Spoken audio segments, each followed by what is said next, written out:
अस्सलामुअलैकुम। आज हम आपको नादरा और यूसी से मिलने वाले अहम डॉक्यूमेंट्स के बारे में बताएंगे। MNIC ये जो कि 1973 में भुट्टो ने मुतारिफ़ करवाया था और इसे भुट्टो के दौर का कार्ड से भी पहचाना जाता है।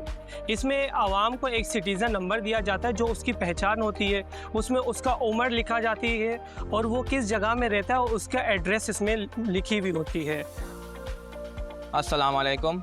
मैं आज आपको नादरा से बनने वाले जुवेनाइल कार्ड का हवाले से कुछ मालूमात देना चाहता हूँ, जो कि 18 साल से कम उम्र बच्चों की पाकिस्तानी पहचान है। अक्सर लोग सिर्फ बी फॉर्म के बारे में जानते हैं।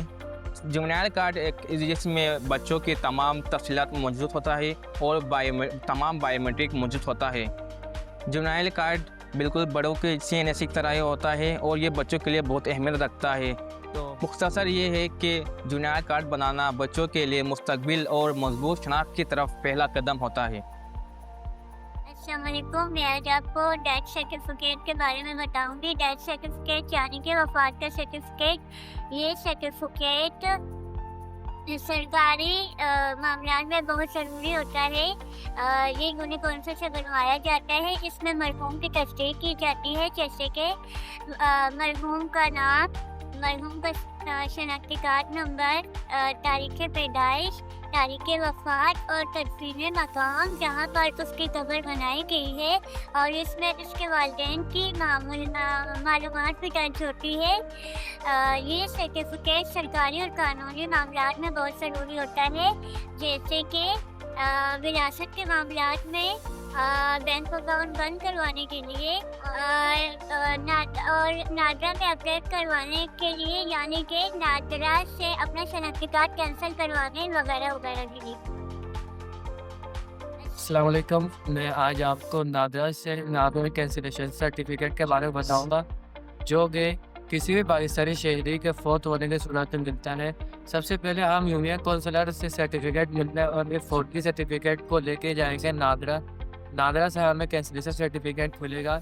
ये इसलिए ज़रूरी है क्योंकि अगर कोई शख्स फौत हो जाए तो उसके नाम से वोट ना आए और अगर उसके नाम पे जायदाद हो, वो कोई दूसरा बंदा ना दे सके अपने नाम पे, और उनका CNSE किसी गलत बंदे के हाथ पे ना जाए और किसी गलत जगह पे इस्तेमाल ना हो, इसलिए कैंसिलेशन सर्टिफिकेट दिया जाता है। आप लोगों को MRC के बारे में बताऊंगा, जिसे आसान अल्फाज में कंप्यूटराइज निकाहनामा कहा जाता है। ये एक सरकारी दस्तावेज है जो निकाह का कानूनी सबूत है। ये मियाँ बीवी के हुकूक के तहफ़्फ़ुज़ के लिए और सरकारी काम में कारआमद होता है। विरासत में बच्चों की कानूनी हैसियत और बैरूनी मुल्क में कारआमद होता है।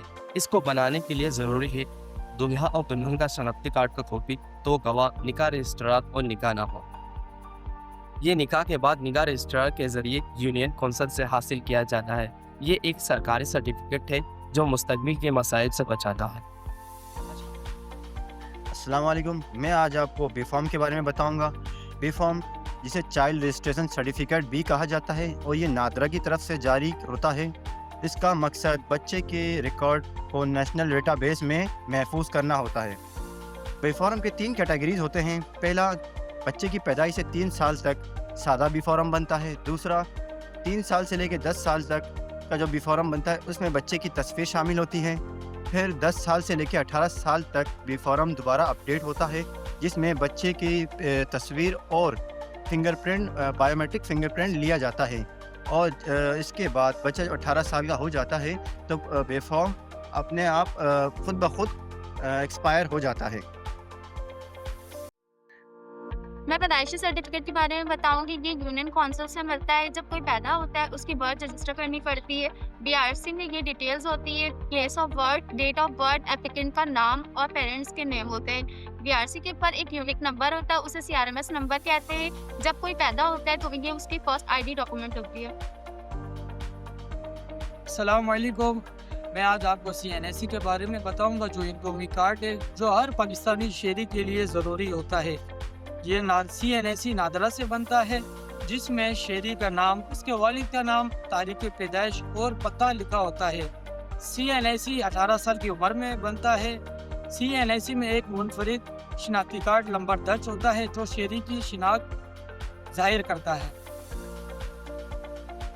अस्सलाम वालेकुम। आज मैं आपको एक डॉक्यूमेंट के बारे में बताऊंगी जिसका नाम है एफआरसी। एफआरसी का मतलब होता है फैमिली रजिस्ट्रेशन सर्टिफिकेट। ये एक ऑफिशियल डॉक्यूमेंट होता है जो नादरा की तरफ से इशू होता है। एफआरसी में आपकी फैमिलीज़ की डिटेल्स शामिल होती हैं, जिसमें पेरेंट्स, आपके बहन भाई और आपके बच्चे वगैरह की डिटेल्स होती हैं। एफआरसी के कुछ टाइप्स और 3 टाइप्स होते हैं, जिसमें से एक होता है बाय बर्थ, नंबर 2 होता है बाय मैरिज और नंबर 3 होता है बाय अडॉप्शन। बाय बर्थ में आपकी पेरेंट्स और सिबलिंग्स की डिटेल्स मौजूद होती हैं, और बाय मैरिज में आपकी बीवी मतलब मियाँ बीवी शौहर और बच्चों की डिटेल्स होती हैं, और बाय अडॉप्शन में वो बच्चे जो अडॉप्टेड होते हैं लीगली तौर पर। अब एफआरसी को आप नादरा में जाकर भी बनवा सकते हैं, आप इसको ऑनलाइन भी घर बैठे ईजिली बनवा सकते हैं। अस्सलाम वालेकुम, मेरा नाम सहर है और आज मैं आपको पीआरसी यानी परमानेंट रेजिडेंशियल सर्टिफिकेट के बारे में मालूमात देना चाहूँगी।